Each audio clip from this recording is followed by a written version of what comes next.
생각하고 좋은 것만 보고 좋은 것만 보고 좋은 것만 듣고 좋은 것만 듣고 좋은 말만 하자. 좋은 말만 하자. 그러면 좋은 것이 온다.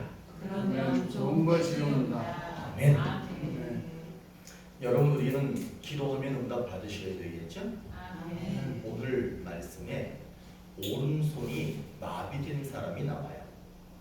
그래서 이 사람이 하나님으로부터 응답받는 내용이 오늘의 말씀입니다.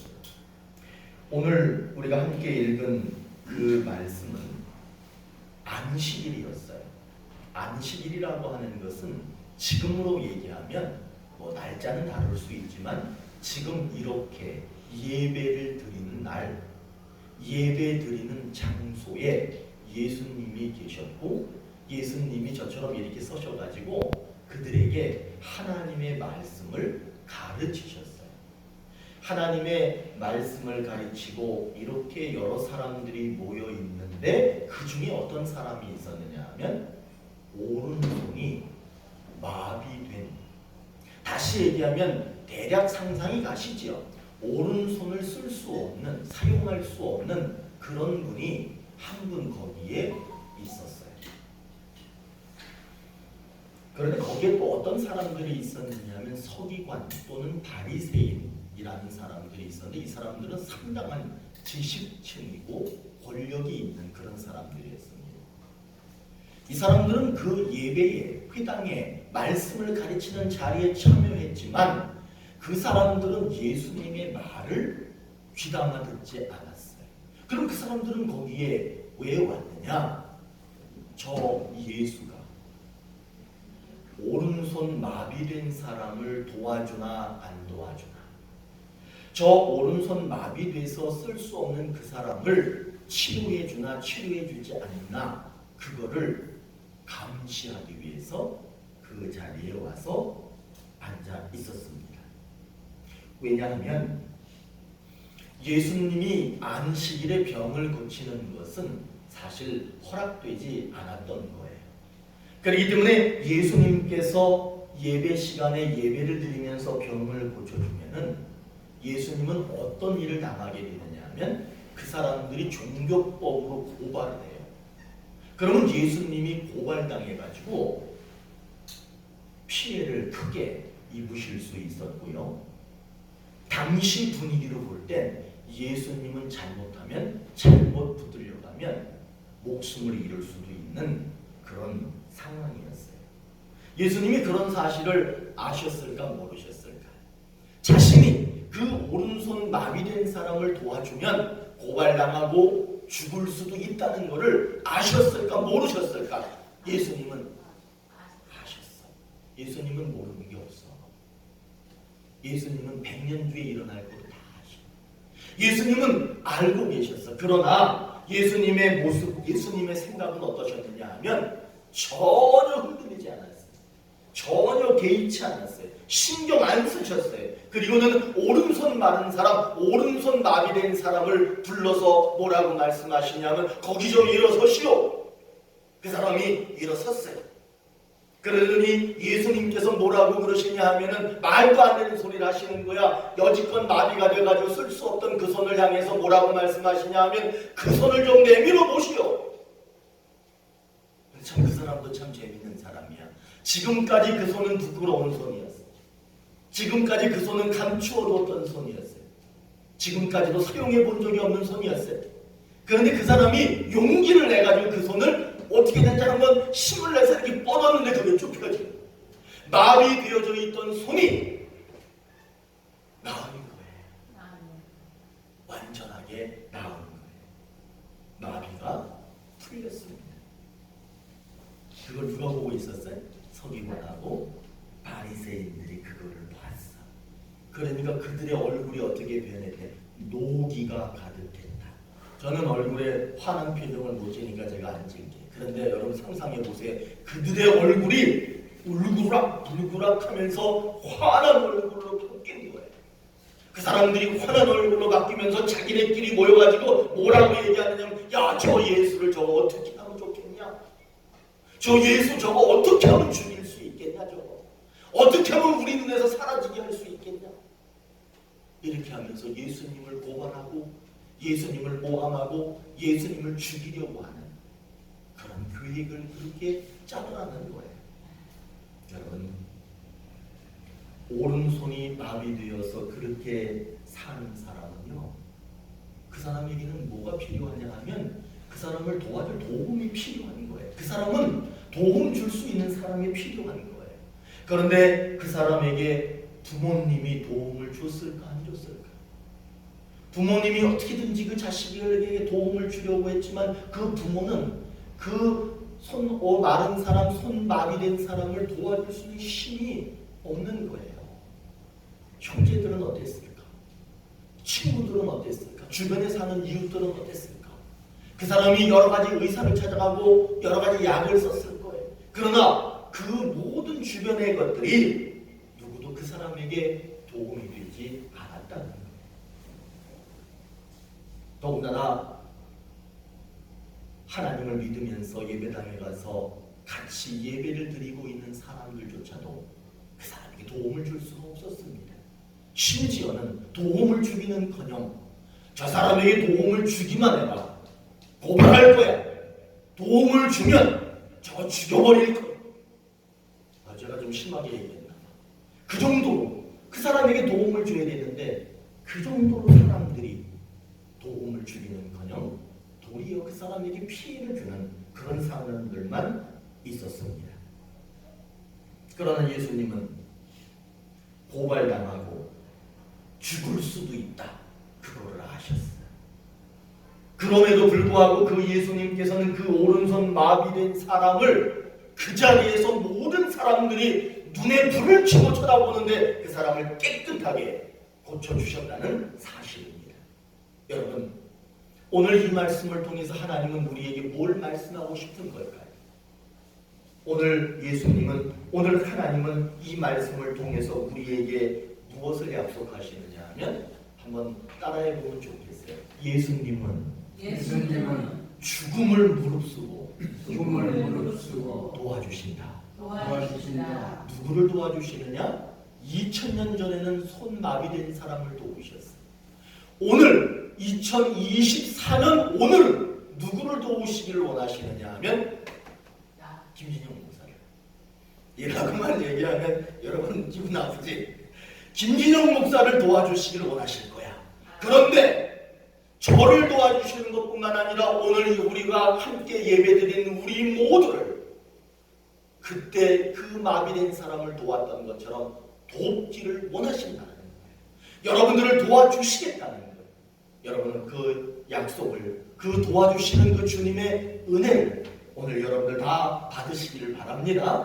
여러분들은 이제 주님이 도와주실 거예요. 그 도움을 받기 위해서 오늘 우리는 이 자리에 온 거예요. 히브리서 2장 18절에 이런 말씀이 있습니다. 그가 시험을 받아 고난을 당하였은즉 시험 받는 자들을 능히 도우실 수 있느니라. 예수님이 도움이 필요한 사람들을 도울 수 있는 이유가 도대체 뭐냐? 예수님이 고난받는 삶을 사셨기 때문에 어려움도 고난도 부끄러움도 치욕적인 모욕도 다 당해보셨고 심지어는 죽어보는 일까지 죽는 일까지 경험하셨기 때문에 그분은 그 모든 경험을 자신의 능력으로 나타낼 수 있기 때문에 우리들이 어려움을 당하면 능히 도와줄 수 있는 분이 바로 예수님이다 라고 하는 것을 히브리서 기자는 우리에게 가르쳐주고 있는 겁니다. 여러분, 우리가 아프고 힘들 때 있어, 어려울 때 있어, 속상할 때 있어, 두려울 때 있어, 염려, 걱정 그런 것들이 있을 때 있어. 말 같지도 않은 일들이 벌어져서 이 상식에 벗어난 사람들이 괴롭히는 경우도 있어. 그러나 여러분, 예수님이 계신 곳에 가면, 예수님이 거기 계시면, 그 자리에 가기만 하면 예수님께서는 오늘 우리에게 분명히 약속합니다. 내가 고발을 당해도, 내가 죽는 한이 있더라도 내 몸을 아끼지 않고 내 목숨을 아끼지 않고 내가 너를 도울게. 그렇게 약속하고 계신 예수님이 계시는 곳에 그래서 여러분이 가셔야 돼요. 예수님이 계시는 곳에 여러분이 계셔야 돼요. 그러면 그분은 죽음을 당해도 우리를 도와주십니다. 오늘 이 말씀 약속이 뭐라고 그랬어요? 예수님은 죽음을 무릅쓰고 내가 죽더라도 너희를 도와줄게. 이게 예수님의 약속이에요. 그러니까 우리들은 이제 어떻게 해야 돼? 예수님 죽으십시오. 그리고 나를 도우십시오. 사실 그렇게 되는 거예요. 예수님은 자기가 죽더라도 우리를 돕겠다는 거예요. 여러분 오늘 그 약속을 꼭 붙드셔야 돼. 그런데 그 약속이 내 약속이 되려면 우리는 회개할 게 있어. 그 회개할 게 뭐냐 하면 예수님이 계신 곳에 가지 않는다면 역사가 일어날 수 있겠어요? 없겠어요? 없지요. 예수님이 계신 곳에 가야 되는 거예요. 그렇기 때문에 예수님이 계신 곳에 가려고 하는 노력이나 수고가 적다면 우리는 그거는 회개해야 돼. 그리고 어떻게 해야 돼? 예수님께 가야지. 이런 마음을 가져야 될 줄로 믿습니다.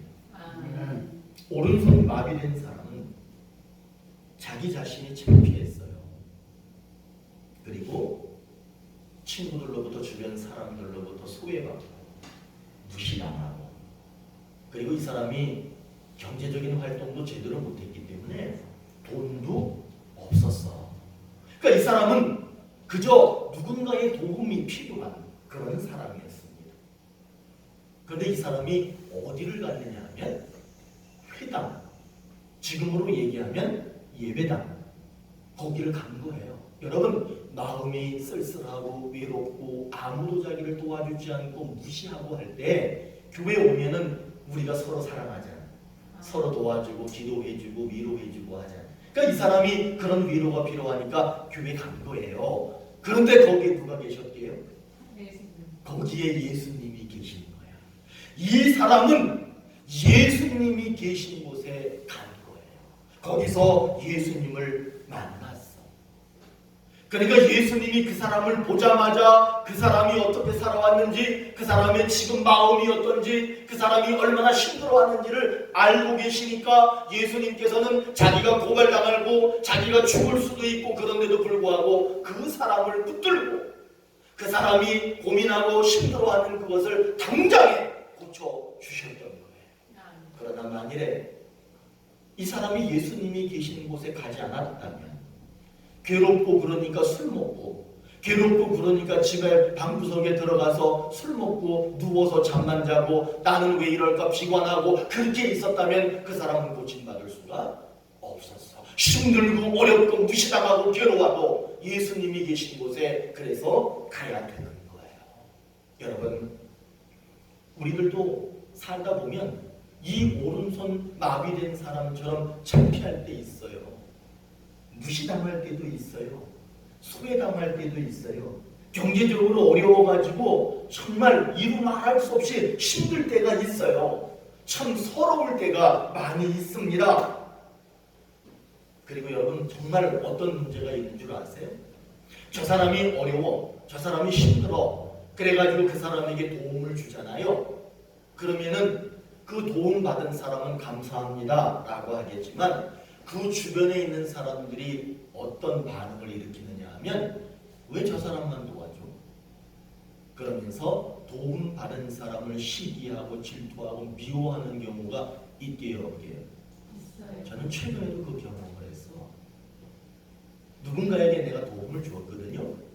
그랬더니 그 도움 준 것 때문에 막 공격하는 사람들이 있어요.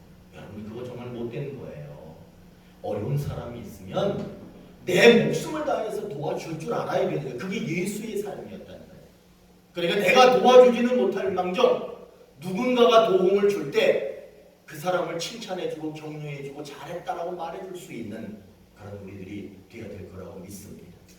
어쨌든 지금 우리들은 어떤 상황 속에서 도움을 줄 줄 알고 도움을 받을 줄 알고 시기하거나 질투하는 그런 것보다는 예수님이 계신 곳에 우리들도 함께 그 자리에 감으로써 예수님은 자신의 생명이 위태로울지라도 우리를 도우시는 분이라고 하는 것을 믿으시고 여러분들의 삶에 힘들고 어렵고 그런 일들이 있다 할 때 어디로 가셔야겠느냐? 예수님이 계신 곳을 찾아서 가십시오. 그러면 그분은 자신의 생명을 다해서 우리를 도우시려고 하는 마음을 이미 갖고 계셨고 그렇게 약속하고 계십니다. 여러분 예수님 만나셔서 예수님의 도움을 꼭 받으시기를 바랍니다. 아멘. 오늘 약속이 뭐라 그랬어요? 이제 이쯤이면 이제 다 알아야 돼요. 죽음을 무릅쓰고 우리를 도와주신다. 예수님은 자기의 죽음을 무릅쓰고 우리를 도와주신대. 여러분 그 도움 받고 싶잖아, 그죠? 그 도움은요 세상 어떤 도움과 비교해도 비교가 안 되는 도움이에요. 그 도움을 무조건 받아야 돼요. 그러기 위해서는 한번 따라합니다. 예수님이 계신 곳에 가자. 예수님이 계신 곳에 가자. 가자가 좀 해야 돼. 가자. 예수님이 계신 곳에 가자. 한번 해보죠. 시작. 예수님이 계신 곳에 가자. 가자. 그렇지. 그렇게 하면 예수님께서는 죽음을 무릅쓰고 여러분을 도와주십니다. 오른손 마비된 사람 상당히 살았어요. 그러나 그 시간 동안 그 사람에게 진짜 도움을 준 사람은 없습니다. 조금씩 뭔가 도움이 되는 듯한 그런 느낌은 있어요. 그러나 정말로 이 사람에게 필요한 도움을 주는 것은 없습니다. 그래서 이 사람은 시간이 갈수록 몸도 마음도 점점 더 힘들고 괴로워졌습니다. 여러분 문제가 여기에 있는데 그것이 해결되지 않고 사람들은 말하기를 잘 될 거야. 잘 될 거야. 해결되겠지. 해결될 거야. 기도해봐. 그러면 이루어지지 않겠어. 이렇게 말만 하지 실제로 그 사람의 문제를 해결해주는 사람은 없었습니다. 그런데 그가 회당에 갔어. 근데 그 사람이 그래도 위로받기 위해서 예배당에 갔어요. 근데 마침 거기에 누가 계셨냐면 이게 재수가 좋은 거예요? 아니면 뭐예요? 운때가 맞은 거야? 뭐야? 여러분 그거는요 이 사람이 말씀을 듣고 하나님을 그래도 만나겠다라고 하는 마음을 갖고 제가 갔기 때문에 거기에 예수님이 기다리고 계셨다는 거예요. 그는 생명을 다하여 목숨을 다하여 고발을 당해도 무릅쓰고 자기를 도와주시는 예수님을 그곳에서 만났다는 사실입니다. 그리고는 그 사람은 모든 문제, 지금까지 살면서 가장 괴로웠던 거, 아무도 해결해 주지 못했던 그거를 예수님께서 그 자리에서 해결해 주셨습니다. 어떤 사람이 이렇게 얘기합니다. 만남에는 세 종류가 있답니다. 이렇게 보니까 생선 같은 만남이 있대. 두 번째 만남은 꽃과 같은 만남이 있대. 세 번째는 손수건 같은 만남이 있대. 세 가지 만남인데 하나는 생선 같은 만남, 하나는 꽃과 같은 만남, 하나는 손수건 같은 만남.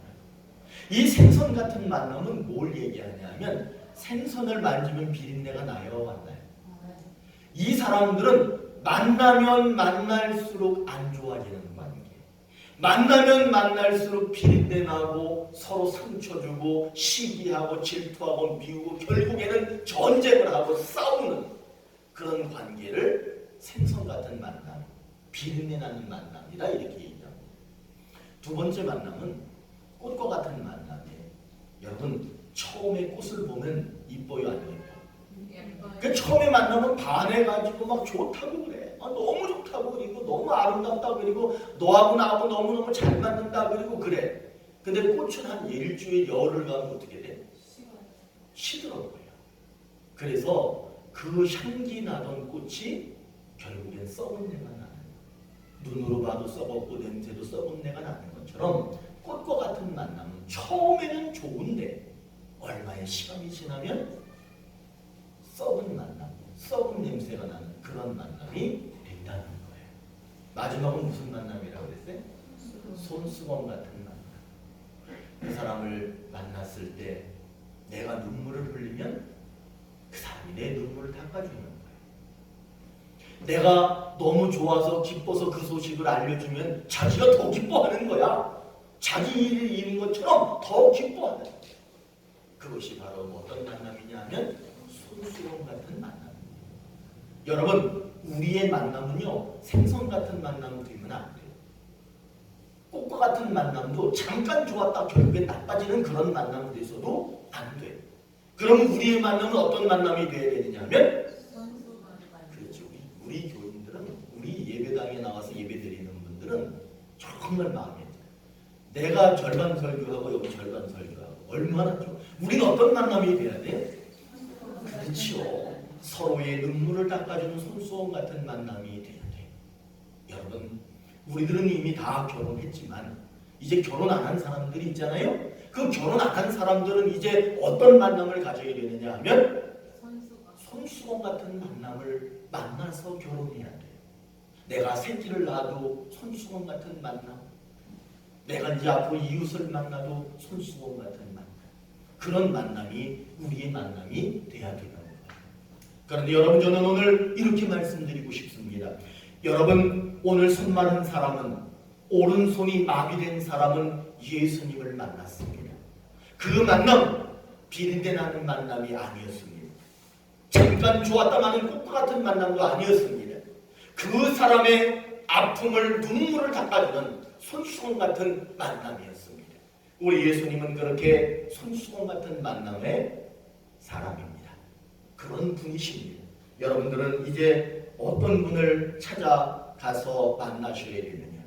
여러분들이 문제가 있고 아픔이 있고 그럴 때 누구를 가서 만나야 되느냐? 여러분, 비린내 나는 만남 경험해 보셨을 거예요. 내가 문제가 있고 아픔이 있을 때 찾아갔는데 그 만남이 그 사람을 하고 대화를 나눠봤는데 비린내로 끝나는 경우가 있어요. 꽃과 같이 끝나는 경우도 있었을 겁니다. 그러나 이제 우리 주님은 손수건 같은 분이에요. 그렇기 때문에 우리는 이제 누구를 찾아가야 되느냐?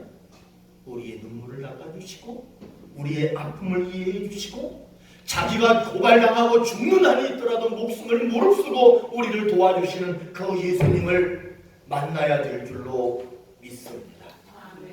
오른손이 마비된 사람은 아무도 도와주지 못했습니다. 도와주려고 할 때 도리어 방해하는 사람들만 있었습니다. 그러나 예수님은 죽어도, 내가 죽어도 그를 돕겠다. 그를 도우셨습니다. 사랑하는 오늘의 교회 가족 여러분, 기도하고 바라고 소망하는 것이 있으면 누구를 찾아가면 되겠습니까? 예수님을 찾아가십시오. 예수님이 계신 곳에 가십시오. 그러면 예수님이 물어보실 거야. 내가 너에게 무엇하여 주기를 원하느냐?